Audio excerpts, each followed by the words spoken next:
The raid was executed with absolute precision.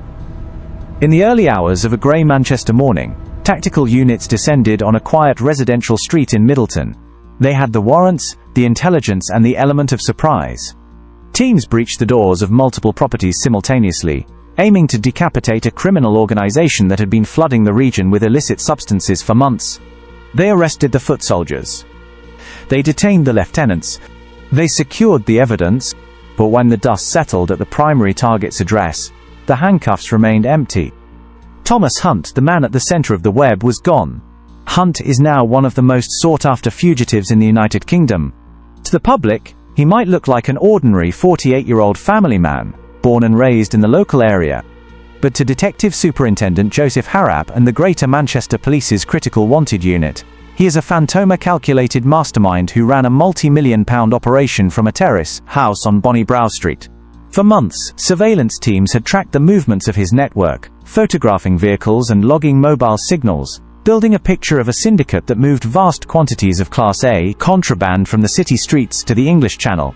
However, catching Hunt required more than just knowing his address.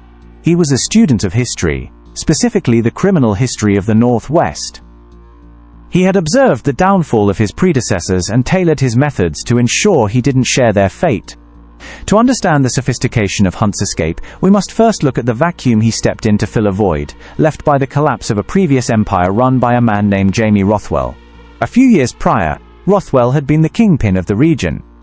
Unlike Hunt, who stayed local, Rothwell operated from the sun-drenched coast of the Iberian Peninsula. From luxury villas in Spain and Portugal, he managed a supply chain valued at over 26 million, coordinating shipments of South American narcotics directly into British cities. Rothwell lived a life of excess, driving high-performance cars and insulating himself with thousands of miles of ocean.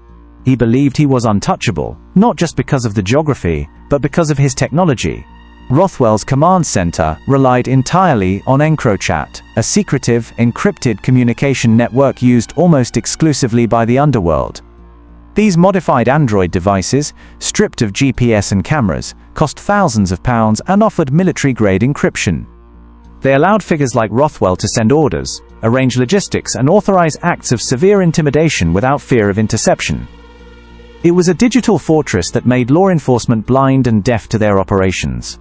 Prosecutors would later describe Rothwell as arrogant and egotistical, a man who viewed the devastating impact of his trade on communities as merely market dynamics. He felt secure in his digital invisibility. But that sense of security was a mirage. In 2020, European authorities achieved the impossible. They breached the EncroChat servers. Suddenly, the private conversations of 60,000 users were visible to police in real time. The veil was lifted, exposing the inner workings of syndicates across the continent, and forcing a dramatic evolution in how organized crime had to operate. The collapse of the encrypted network was a catastrophic blow to the underworld, exposing the arrogance of men like Jaime Rothwell. The law finally caught up with him, resulting in a staggering 43-year sentence. His right-hand man, James Close, received 36 years for his pivotal role in processing the illicit material and managing the syndicate's capacity for severe intimidation. But the story did not end with the slamming of a cell door. For a career criminal like Close, incarceration was merely a logistical hurdle, not a termination of business. Confined within Forest Bank, a Category B facility in Salford, Close demonstrated the terrifying resilience of organized crime. Instead of being cut off from his network, he transformed his cell into a satellite office. Investigators refer to this phenomenon as the prison street nexus, a systemic vulnerability where incarcerated leaders continue to pull the strings of their empires from the inside. Without the safety of encrypted devices, Close reverted to a more traditional, yet risky, method of communication: human couriers.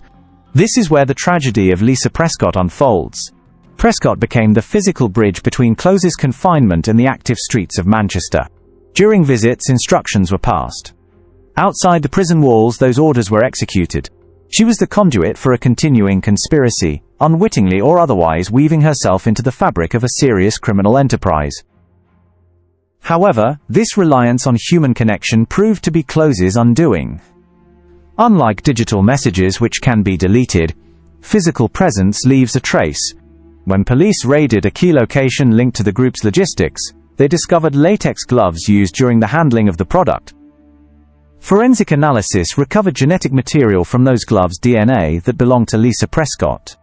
The evidence provided an irrefutable link between the prisoner, his messenger, and the dangerous contraband. Watching this sequence of failures, the technological betrayal of EncroChat, and the forensic exposure of the prison operation, was Thomas Hunt. He was a student of these disasters. He understood that technology created a permanent digital record, and that direct involvement left physical evidence. If he was to succeed where Rothwell and Close had failed, he needed a new doctrine. Hunt decided to vanish from the digital world entirely. He adopted a strategy of extreme isolation. There would be no encrypted phones to hack, no text messages to intercept, and no digital footprints to track. Hunt returned to old-school tradecraft. His headquarters on Bonnie Brow Street became the venue for face-to-face meetings, the only form of communication he trusted. His underlings would arrive, receive verbal instructions and leave. It was a rhythm of morning briefings and evening debriefs that looked, to the casual observer, like a social routine. But inside that property, Hunt was directing a vast distribution network while maintaining a crucial distance. He never touched the product. He never visited the storage sites. He constructed a firewall of trusted individuals between himself and the illicit commodity, ensuring that when the inevitable raids came, his hands would be clean. Hunt's survival strategy relied on a ruthless hierarchy, one where loyalty was extracted from those closest to him. He turned the operation into a family business, but not in the benevolent sense. To insulate himself from the physical risks of the trade, he deployed his own blood relatives as buffers. His brother Anthony Hunt became a primary lieutenant, the man willing to get his hands dirty where Thomas would not.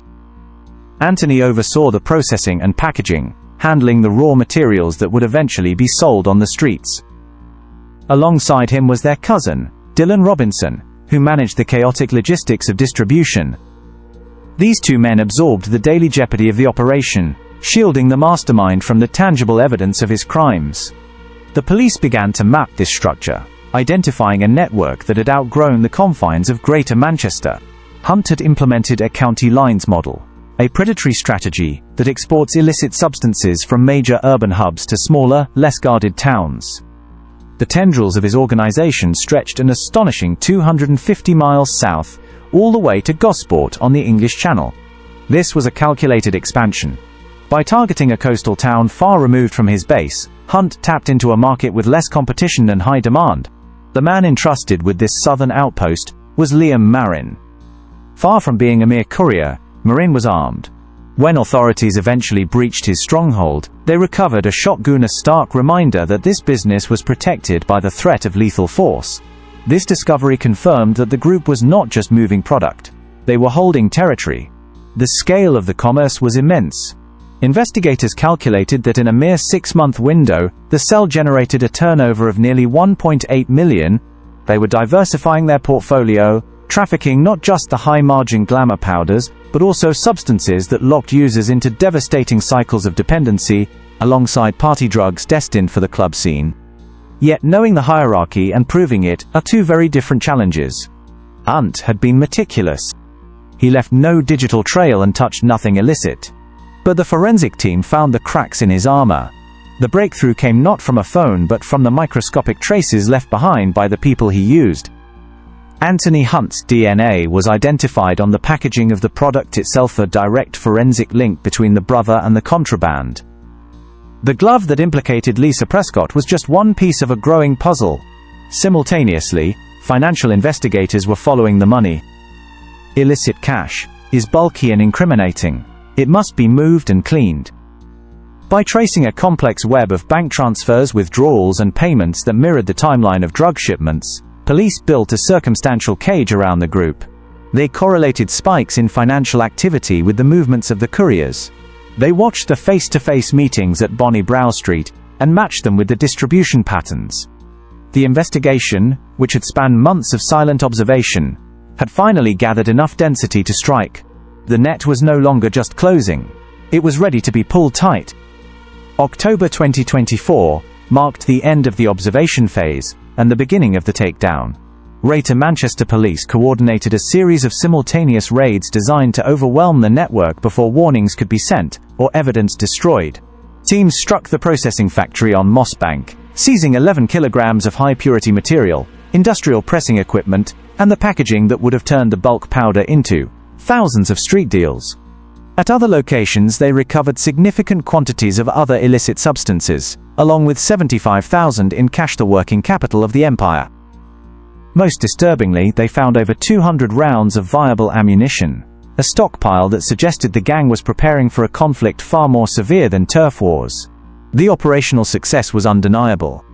The county line to Gosport was severed, the weapons secured, and the key players detained. Dylan Robinson, the street boss, was in custody. Anthony Hunt, the loyal brother, was arrested. Lisa Prescott, the conduit, was detained. The infrastructure of the organization had been dismantled in a single morning. But as the officers breached the door at Bonnie Brow Street, they were met with silence. The house was empty. Thomas Hunt, the architect of it all, had vanished. Whether he had received a tip-off, or simply possessed a sixth sense for danger, Hunt had fled before the hammer fell. While his family and associates faced the full weight of the judicial system, the mastermind was likely already crossing a border. The court proceedings that followed were a grim accounting of the costs of loyalty. Dylan Robinson received 12 years. Anthony Hunt was handed an 11-year sentence, paying a decade of his life for his brother's enterprise. Lisa Prescott received a suspended sentence, her life permanently marked by a criminal record due to her manipulation by James Close. In total, the cell received over 44 years in prison sentences. The empty chair in the courtroom loomed large. Thomas Hunt remains at large, a fugitive from justice. Police believe his most likely destination is Spain, the traditional sanctuary for British criminals seeking to blend into the expatriate communities of the Costa del Crime. However, with extradition treaties in place, that sanctuary is fragile. Other possibilities include North Africa or Eastern Europe, places where money can buy silence and anonymity. Hunt is now living a life of exile and paranoia. He has the money to hide, having skimmed the profits while his family took the fall, but he can never stop looking over his shoulder. Every siren, every passport check, every unfamiliar face could be the end of his freedom. Greater Manchester Police have made their stance clear. They are patient, they are persistent, and the case will not be closed until Thomas Hunt is in custody. The empire is gone. The soldiers are imprisoned and the king is on the run. The story has paused, but the pursuit continues.